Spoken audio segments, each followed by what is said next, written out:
பெண்களுக்கு எதிரான குற்றங்களை ஒருபோதும் மன்னிக்க முடியாது என பிரதமர் நரேந்திர மோடி எச்சரிக்கை. பெண்களின் பாதுகாப்பில் சமரசத்திற்கு இடமில்லை என்றும் திட்டவட்டம். பெண்களுக்கு எதிரான குற்றங்களில் ஈடுபடுவோர் கடுமையாக தண்டிக்கப்படும் வகையில் சட்டங்களை வலுப்படுத்தி வருகிறோம். கொல்கத்தா பெண் மருத்துவர் பாலியல் வன்கொடுமை செய்யப்பட்டு கொல்லப்பட்ட சம்பவத்தில் விசாரணை தீவிரமடையும் நிலையில் பிரதமர் கருத்து. திமுகவில் பழைய மாணவர்கள் ஏராளம் என நேற்று நடிகர் ரஜினி தெரிவித்த கருத்து பற்றிய கேள்விக்கு அமைச்சர் துரைமுருகன் பதில். மூத்த நடிகர்கள் எல்லாம் பல்லு போய் தாடி வளர்த்து வயதானவர்கள் எல்லாம் நடிப்பதனால் இளைஞர்களுக்கு வாய்ப்பு இல்லாமல் போய்விடுவதாக பேட்டி. மூத்த அமைச்சர்கள் வச்சுக்கிட்டு கலைஞர் வச்சு ஸ்டாலின் ரொம்ப கஷ்டப்படுறாருன்ற மாதிரி ரஜினிகாந்த் சொன்னாரு. மூத்த நடிகர்கள் எல்லாம் வயசாகி போய் பல் உழுந்து போய் தாடி வளர்த்து சாகர நிலைகள்லாம் நடிக்கிறதுனால இளைஞர்களுக்கு வாய்ப்பு இல்லாமல் இருக்கான். திமுகவில் சேர்வதற்கு ஏராளமான இளைஞர்கள் தயாராக இருப்பதாக கட்சியின் பொறியாளர் பிரிவு நடத்திய விழாவில் அமைச்சர் உதயநிதி ஸ்டாலின் பேச்சு. நாம் தான் வழிவிட்டு வழிநடத்தி கைப்பிடித்து கூட்டிச் செல்ல வேண்டும் என ரஜினியின் கருத்தை மேற்கோள் காட்டி பேசிய உதயநிதி, இளைஞர்கள் தயாராக இருக்கிறாங்க, நம்ம பக்கம் வர்றதுக்கு தயாராக இருக்கிறாங்க. நாம தான் அவங்களுக்கு வழிவிட்டு அவங்களை அரவணைச்சு அவங்கள வழிநடத்த வேண்டும் என்று கேட்டுக்கொள்கின்றேன். அதே போல் இன்னொரு வேண்டுகோள், வழிவிட்டு வழிநடத்தி கைப்பிடிச்சு கூட்டிட்டு போனோம். நேற்று ரஜினிகாந்த், சூப்பர் ஸ்டார் ரஜினிகாந்த் அவர் பேசும்போது எதற்கு தெரியுமா மிகுந்த அதிகமான கைத்தட்டல் நீங்கள் கேள்விப்பட்டிருப்பீங்க. நான் சொல்லக்கூடாது. நான் சொன்னா நான் ஏதோ ஒரு மனசுல வச்சுக்கிட்டு சொல்றேன்னு நினைச்சுவீங்க. பழனியில் 2ஆம் நாளாக அனைத்துலக முத்தமிழ் முருகன் மாநாடு கோலாகலம். பல்வேறு நாடுகளிலிருந்து வந்துள்ள முருக பக்தர்கள் பக்தி பரவசம்.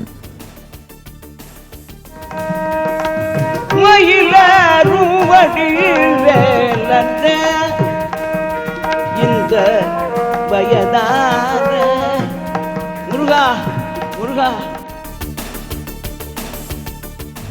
பழனி முத்தமிழ் முருகன் மாநாட்டில் நடைபெற்ற சிறுமிகளின் நாட்டியம். முருக பக்தி பாடல்களின் இசைக்கேற்ப குழுவாக நடனம்.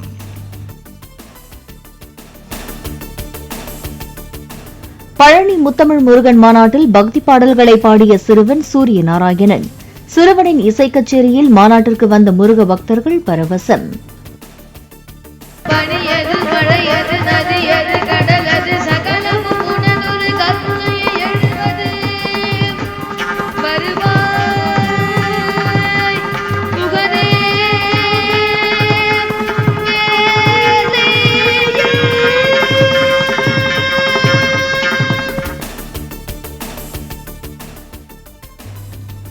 பழனி முத்தமிழ் முருகன் மாநாடு திடீரென நடத்தப்பட்ட மாநாடு அல்ல என அமைச்சர் உதயநிதி ஸ்டாலின் விளக்கம். ஆன்மீக மாநாடாக மட்டும் இன்றி தமிழர் பண்பாட்டு மாநாடாகவும் நடைபெற்றதாக காணொலி வாயிலாக பேச்சு.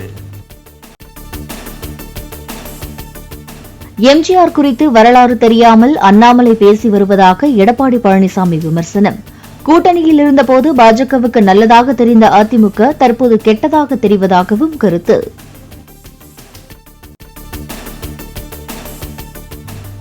விஜயகாந்தின் 72வது பிறந்த நாளை ஒட்டி கோயம்பேட்டில் உள்ள அவரது நினைவிடத்தில் முழு உருவச் சிலை திறப்பு. நினைவிடத்தில் கண் கலங்க மரியாதை செலுத்திய பின் விஜயகாந்த் சிலையை திறந்து வைத்தார் பிரேமலதா.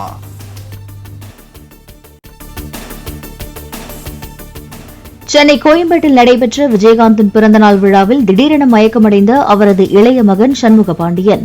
கூட்ட நெரிசலின் காரணமாக மயக்கமடைந்தவர் காரில் மருத்துவமனைக்கு அழைத்து செல்லப்பட்டார்.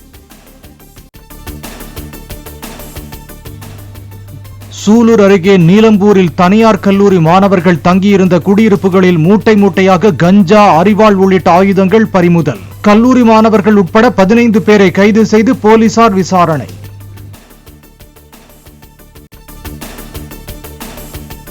மேற்கு திசை காற்றின் வேக மாறுபாடு காரணமாக தமிழ்நாட்டின் ஓரிரு இடங்களில் மிதமான மழைக்கு வாய்ப்பு.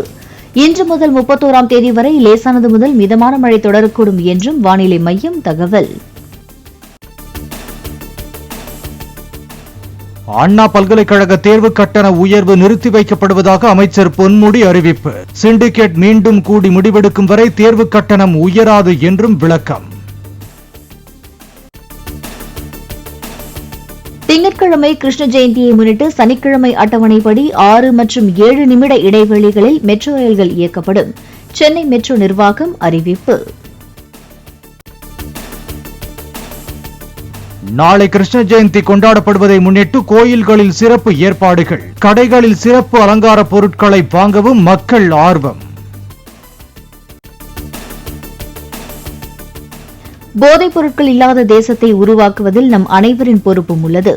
சத்தீஸ்கரில் புதிய போதைப் பொருள் தடுப்பு அலுவலகத்தை திறந்து வைத்த பின் மத்திய உள்துறை அமைச்சர் அமித் ஷா பேச்சு.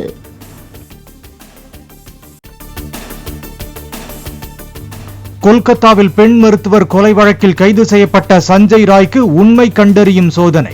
டெல்லியிலிருந்து வந்த தடய அறிவியல் துறை நிபுணர்கள் சோதனை நடத்தினர்.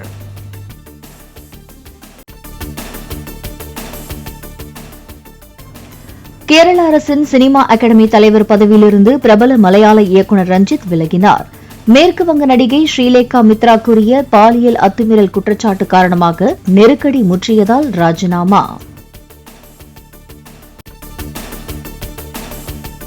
இந்திய பிரதமர் நரேந்திர மோடியை போன்று பாகிஸ்தானுக்கும் ஒரு அரசியல் தலைவர் தேவை என அமெரிக்க வாழ் பாகிஸ்தான் தொழிலதிபர் சஜித் தரார் கருத்து.